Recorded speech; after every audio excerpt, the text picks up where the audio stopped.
Son vaxtlar müsahibəyə gedən müəllimlərə belə bir sual veriblər ki, evladının təhsilinə etinasız yanaşan valideynlə necə davranmaq lazımdır, onu təhsil prosesinə necə cəlb etmək lazımdır?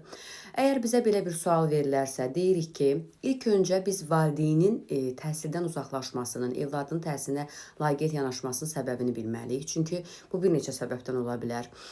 Valideyn həddən artıq ağır iş rejimində işləyə bilər, birinci səbəbi bu ola bilər. İkinci səbəbi həmişə evladı ilə bağlı neqativ fikirlər eşidə bilər və bu neqativ fikirlər onun evladına qarşı ümitsizliyinə gətirib çıxarda bilər və ona maraqsız olar uşağının təhsili. Və yaxud da ki, başqa bir sosial problemlər, ailə daxili problemlər ola bilər. Ona görə də biz bunu valideynlə, yəni söhbət eləməyə israrlı olmalıyıq, valideyn təhsil prosesinə cəlb eləməyə israrlı olmalıyıq, valideynlə danışmalıyıq, valideynə empati göstərməliyik, onun sosial problemlərini anlamalıyıq və onu maksimum dərəcədə təhsil prosesinə cəlb eləmək üçün əlimizdən gələn hər bir şey etməliyik. Yəni, maarifləndirmək çox önəmlidir burada.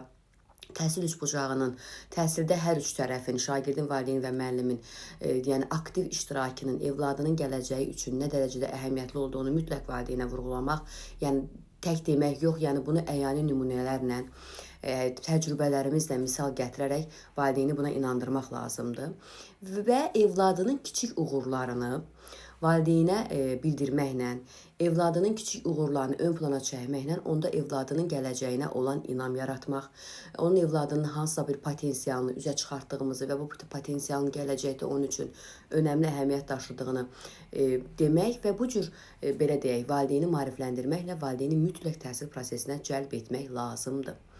Çünki bizim müəllim olaraq əsas vəzifələrimizdən biri də valideynin təhsil prosesinə cəlb etməkdir. Pedaqoqlar, yəni təcrübələr sübut edir ki, öz evladı ilə maraqlanan, valideyn öz evladına maraqlanan zaman şagirdin həm akademik göstəriciləri dəyişir, həm də onun davranışı dəyişir və onun şəxsiyyət kimi formalaşmasına çox müsbət təsir göstərir.